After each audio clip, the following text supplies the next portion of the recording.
ಅಂದರೆ ನಮ್ಮ ಚಿಕ್ಕಪ್ಪವ್ರಿಗೆ ಒಂದು ಆಸೆ ಇತ್ತು, ನನ್ನ ಮಗನೂ ಸ್ಟೇಜ್ ಹತ್ತಲಿ ಅಂತ. ಒಂಥರ ಸ್ಟೇಜ್ ಅವರೇ ಹತ್ತಿಸ್ಬಿಟ್ರು ಅಂತ ಹೇಳೋಕ್ಕೆ ಇಷ್ಟಪಡ್ತೀನಿ. ಇಷ್ಟು ಪೀಟಿಗೆ ಯಾಕೆ ಅಂತ ಹೇಳಿದ್ರೆ, ಗ್ರಾಮರ್ ತೆಕ್ಕೊಟ್ರು, ವ್ಯಾಕರಣ ಬರ್ಸಿದ್ರು.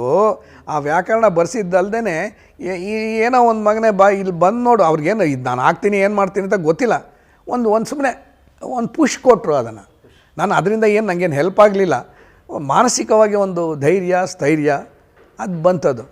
ಸೊ ಅದನ್ನು ಇವತ್ತು ಕೂಡ ನನಗೆ ಒಂದು ರಸಗಳಿಗೆ ಅಂತ ಹೇಳ್ತೀನಿ ನಾನು. ಅಲ್ಲಿಂದ ಆದಮೇಲೆ ನಮ್ಮ ಚಿಕ್ಕಪ್ಪವರು ಅವ್ರಿಗೆ ಆಸೆ ಇದ್ದಿದ್ದೇನು ಅಂದರೆ, ನಮ್ಮಲ್ಲಿ ಯಾರೂ ಜಾಸ್ತಿ ಓದಿರಲಿಲ್ಲ ಆವತ್ತೊಂದು ದಿವಸಕ್ಕೆ. ಐ ಥಿಂಕ್ ನಾನು ಬರೋವರೆಗೂ ಯಾರೂ SLC ಪಾಸ್ ಮಾಡಿಲ್ಲ ಅಂತ ಕಾಣಿಸುತ್ತೆ ನಮ್ಮ ಮನೇಲಿ.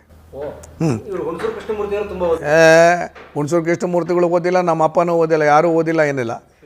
ಒಂದೇನಂತ ಹೇಳಿದ್ರೆ ಅವತ್ತೊಂದು ದಿವಸಕ್ಕೆ ಏನು ಪಡ್ಕೊಂಬಂಡಿರ್ತಾರಲ್ಲ ಸಂಸ್ಕಾರ, ಅದೇ ಒಂದು ರೀತಿ ವಿದ್ಯಾಭ್ಯಾಸ. ಹೌದು. ಫಾರ್ ಎಕ್ಸಾಂಪಲ್ ನಮ್ಮ ಏನು ಪರಿಸರದಲ್ಲಿ ನಾವು ಬೆಳೆದಿರ್ತೀವಿ ಅದು ನಿಮಗೆ ಕೊಂಚ ವಿದ್ಯಾರ್ಜನೆ ಕೊಡುತ್ತದು. ಹುಣಸೂರು ಅವರು ಹಾಗೇ. ನಮ್ಮ ಚಿಕ್ಕಪ್ಪವ್ರು ನನ್ನ ಬುದ್ಧಿ ತಿಳಿದಂಗೆ ದೊಡ್ಡ ದೊಡ್ಡ ಶ್ಲೋಕಗಳು, ದೊಡ್ಡ ದೊಡ್ಡ ಮಂತ್ರಗಳು ಆ ಥರ ಹೇಳಿದ ವ್ಯಕ್ತಿನೇ ಇಲ್ಲ ಅವರು.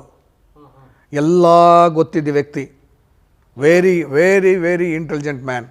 ಅವ್ರ ಕೆಲಸಕ್ಕೆ ಹೋಗಬೇಕು ಅಂತ ಹೇಳಿದ್ರೆ ದೇವ್ರ ಮುಂದೆ ಹೋಗಿದ್ದೇನೆ, ಒಂದಿಷ್ಟು ನಮಸ್ಕಾರ ಹಾಕ್ಬಿಟ್ಟು ಹೊಟ್ಬಿಡೋರು ಅಷ್ಟೇ. ದೇವರೇ ಕೆಲಸವೇ ದೇವರು ಅವ್ರಿಗೆ. ಸೊ ಆ ಥರ ಈ ನನ್ನ ಮಗ SLC ಪಾಸ್ ಮಾಡಿಬಿಟ್ಯಾನೆ. ಅವ್ರು ಮಕ್ಕಳೆಲ್ಲ ಸತ್ತು ಹೋಗ್ತಾ ಇದ್ದರಿಂದ ನನ್ನೇ ಮಗ ಅಂದ್ಕೊಂಬಿಟ್ಟಿದ್ರು. ಸೊ ಆಮೇಲೆ ಅವ್ರಿಗೆ ಮಕ್ಕಳಾಯಿತು, ಅದು ಬೇರೆ ಸಮಾಚಾರ. ನನಗೆ ಓದಬೇಕಲ್ಲ, ಇಂಟರ್ಮೀಡಿಯೇಟ್ ಓದಬೇಕಲ್ಲ.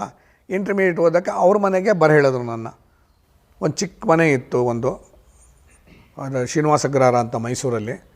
ಅಲ್ಲಿ ಚಿಕ್ಕ ಮನೆ, ಪುಟ್ಟ ಮನೆ, ಮೇ ಬಿ 20x20 ಕೂಡ ಇಲ್ಲ ಅಂತ ಕಾಣಿಸುತ್ತೆ ಅಲ್ಲಿ. ಸೊ ಅಲ್ಲಿ ಓದೋಕ್ಕೆ ಅಂತ ಹೋದೆ.